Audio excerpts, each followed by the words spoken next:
အောင်မြင်ကြီးပွား14ပါအောင်မြင်ဖို့ကြီးပွားဖို့ဘယ်ကိစ္စမှာပဲဖြစ်ဖြစ်အောင်မြင်မယ်ကြီးပွားတိုးတက်မယ်အဲ့ဒီကြီးပွားတိုးတက်ဖို့အတွက်ဒီအချက်၄ချက်အဓိကစွမ်းဆောင်မှုပေးလိုက်မယ် physically important တကယ်ကိုအခြေခံအဖြစ်အရေးကြီးတဲ့အချက်၄ချက်ဒီလိုဆိုလို့လည်းပေါ့အဲ့ဒါကိုမြတ်စွာဘုရားကဟောတဲ့အခါနံပါတ်1ကဘာလို့ဆိုပฏิရူပဒေသဝါဒ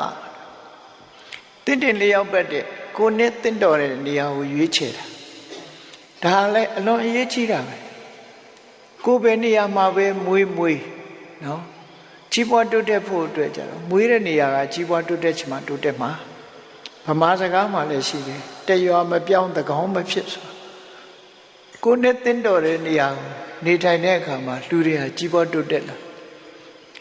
တော့ကြီးပွားတိုးတက်နိုင်တဲ့နေရာကိုရွေးချယ်ဖို့လိုအပ်တယ်လို့ဒီလိုဆိုတယ်ပေါ့ပြောမယ်ဆိုရင်ကြည့်အမေရိကန်သမ္မတလင်ကွန်ဆိုတာကြားဘူးကြမှာလေတော်တဲ့ကလေသမားသားလေတော်တဲ့မှာနေတာအေးမြို့တက်လာပြီးတော့ပညာတွေပါသင်နောက်ဆုံးမှသမ္မတထီအောင်ဖြစ်သွားတောမှနေရင်တော့တောသက်ကြီးလောက်တော့ဖြစ်ကောင်းဖြစ်တကယ်ဇာတာကောင်းတော့တောနေတောသက်ကြီးပဲဖြစ်သမ္မတထီအောင်မဖြစ်ဘူးနေရမှန်မှုလိုတယ်လို့ဆိုလို့အဲ့တော့ပฏิရူပဒေသဝါဒကိုနဲ့တင့်တော်လျောက်ပတ်တဲ့အယတ္တိတာကိုရွေးချယ်နေထိုင်ရမယ်လို့ဆိုတာအဲ့ဒီနေရာမှာမြတ်စွာဘုရားဟောတဲ့စကားလုံးကအင်တန်မှအားလုံးကိုခြုံငုံပြီးတော့ဟောတာ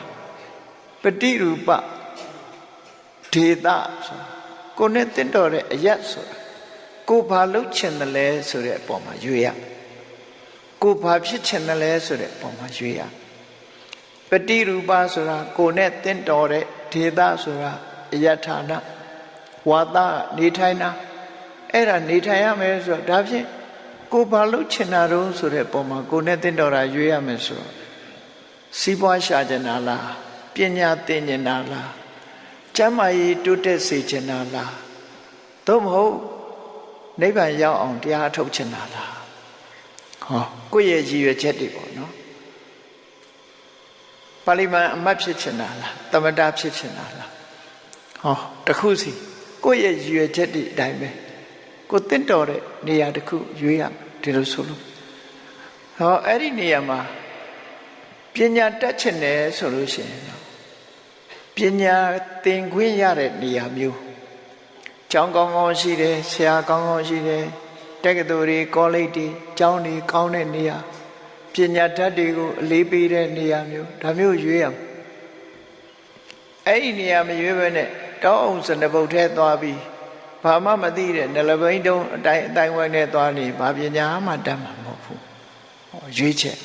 ပညာတတ်မယ်ဆိုရင်ကိုယ့်ရဲ့ပညာတော်တဲ့လူတွေရှိတဲ့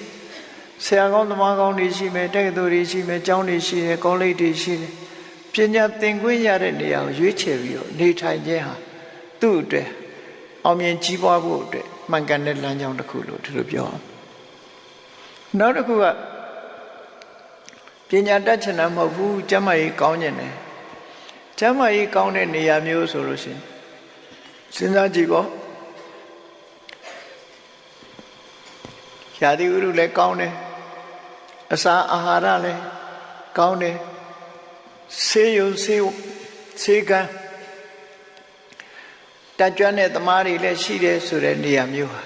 ကျမ်းမာရေးအတွက်အသင့်တော်ဆုံးနေရာတစ်ခုဖြစ်တယ်ပေါ့ဒါမျိုးရွေးချယ်ပြီးတော့နေထိုင်ဒါကျမ်းမာရေးအတွက်